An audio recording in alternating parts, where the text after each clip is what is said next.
Jangan lupa like, komen, dan share YouTube TVRI Bengkulu dan nyalakan loncengnya ya.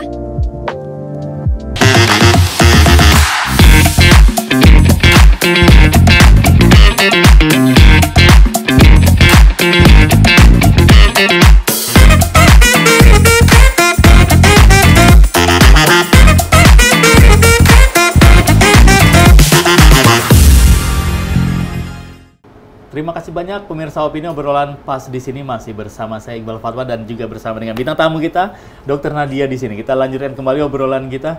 Dan ini kan seorang dokter, begitu pada saat masih status mahasiswa kedokteran, sudah aktif terjun ke masyarakat, begitu sudah jadi dokter, tetap juga aktif nih. Nah, otomatis kan mungkin juga nih, kita tidak tahu yang adakah teman-teman yang di luar atau juga di lingkungan Nadia bilang, oh udah jadi dokter ngapain lagi untuk ke desa-desa gitu, mending udah fokus kerja di kota gitu. Yang desa nanti kan ada bidan desa misalnya, atau juga nanti ada mantri-mantri. Nah, apa yang membuat Nadia hingga akhirnya tetap sampai saat ini tuh saya juga tetap harus mengabdi gitu? Iya. Sebenarnya kalau misalnya di daerah-daerah terpencil pun itu pasti ada tenaga kesehatan, minimal banget nih bidan atau perawat. Dan pasti ada kegiatan rutin bulanan yang mengharuskan puskesmas itu masuk ke daerah kan Bang. Tetapi terkadang ada pasti beberapa kali kayak dokternya mungkin berhalangan hadir. Terus juga akses jalannya tidak memungkinkan sehingga masyarakat tidak dokternya tidak bisa menuju desa tersebut. Berbalik pada pengalaman yang kegiatan di 3T terakhir di bulan Desember itu saya di daerah Sinar Pagi, Bang. Oke. Jadi di daerah Sinar Pagi ini itu di daerah Seluma. Kalau dari mungkin kalau tahu daerah Pugu dia masuk lagi ke dalam. Nah, mungkin dari Pugu ke Simpang Desa itu sekitar 2 jam karena jalannya jelek nih. Sebenarnya cuma berapa kilo, Bang, tapi karena jalannya jelek harus pakai mobil yang pakai itu rantai gitu kan biar nggak jeblos macet-macet gitu. Terus karena kebetulan jembatannya roboh dan daerahnya itu atau desanya itu di atas bukit. Jadi kayak trekking jatuhnya, seperti mendaki Bukit Kaba, Bang. Jujur tidak pernah mendaki gunung, tiba-tiba harus mendaki itu, dan memang kurang olahraga juga kan karena kegiatan ataupun kerjaan. Itu kami baru mendaki sebelum maghrib, baru sampai desa itu sekitar jam 9 malam. Lewat perkebunan warga dan lain-lain. Dan memang antusiasnya sangat-sangat tinggi.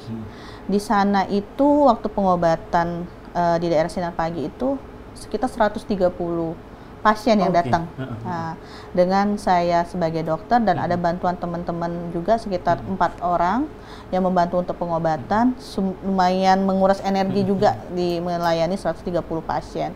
Tetapi antusias mereka sangat tinggi untuk pengobatan karena ternyata waktu penutupan saya baru tahu dari Pak Kadesnya, sejak belasan tahun desa itu berdiri, saya menjadi dokter pertama yang masuk ke desa itu untuk melakukan pengobatan gratis. Mungkin ada dokter yang berasal dari puskesmas mereka, tetapi untuk kegiatan-kegiatan sosial gitu saya menjadi orang yang pertama. Jadi cukup bikin haru dan bikin saya bertekad juga kayak, oh ternyata masih banyak nih yang butuh kayak gitu.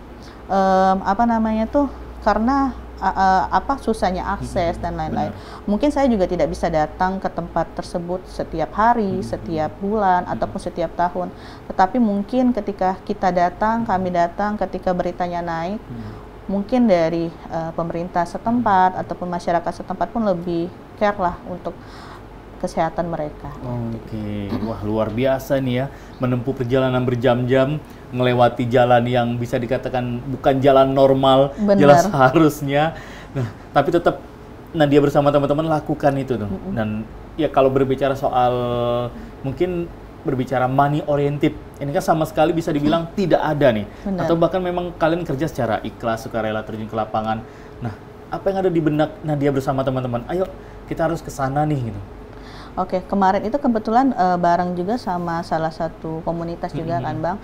Malah kemarin itu saya yang bayar registrasi gitu. Malah kalau biasanya kan mikirnya kan dibayar ya, kayak oh palingan dokternya dibayar untuk melakukan pengobatan, itu tidak. Malah saya yang membayar registrasi untuk kebutuhan transportasi dan makanan biasanya. Terus juga kemarin itu alhamdulillah terkumpul juga dana untuk pengobatannya. Jadi obat-obatan pun juga bisa ke cover sama saya. Benar-benar tidak ada biaya karena memang benar-benar pure membantu dari masyarakat di sana itu sendiri. Sekitar 4 hari kami melakukan penyuluhan dan juga nikmatnya untuk melakukan pengabdian di daerah terpencil itu kita bisa meluruskan apa namanya tuh pikiran-pikiran atau berita-berita yang terdengar seperti misalnya kayak kalau misalnya sakit ini minum obat ini, kalau misalnya minum obat ini kayak gini. Memberikan informasi yang tepat informasi gitu ya. yang tepat karena banyak sekali yang melenceng lah informasinya karena mereka itu kan percaya nih sama dokter gitu kan.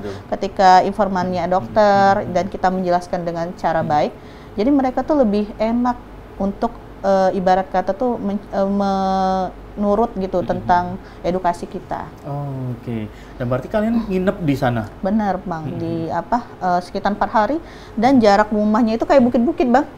Jadi benar-benar rasanya rumah itu dari sini ke lampu merah itu aja tuh kayak bisa sampai 5 menit lebih jalan kaki. Kalau akses jalan kan ya bisa dibilang itu tadi ya, tidak layak, bukan bahkan jelek, bahkan tidak layak sekalipun. Nah, kalau berbicara sinyal bagaimana? Kalau sinyal kebetulan memang sempat dipasang gitu kan Bang, apa namanya itu tower.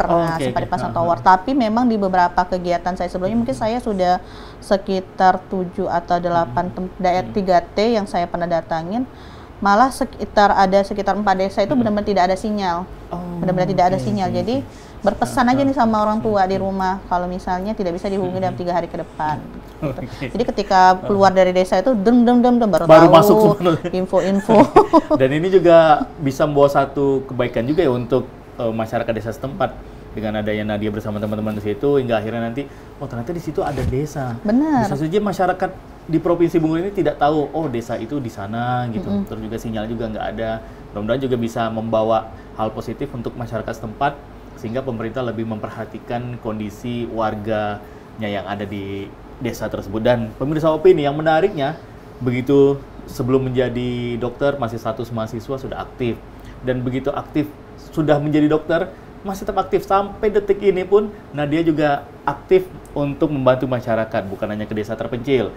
Dan informasi juga nih pemirsa opini, Nadia ini sampai saat ini masih rutin mengadakan yang namanya pengobatan gratis 1 bulan sekali Nadia. Iya, 1 bulan sekali. Ini nih lagi-lagi ini dokter yang memang benar-benar bisa dibilang untuk real pengabdian ke masyarakat nih. Apa yang lagi-lagi membuat Nadia perlu juga nih saya bikin 1 bulan pengobatan gratis nih untuk warga-warga sekitar rumah mungkin.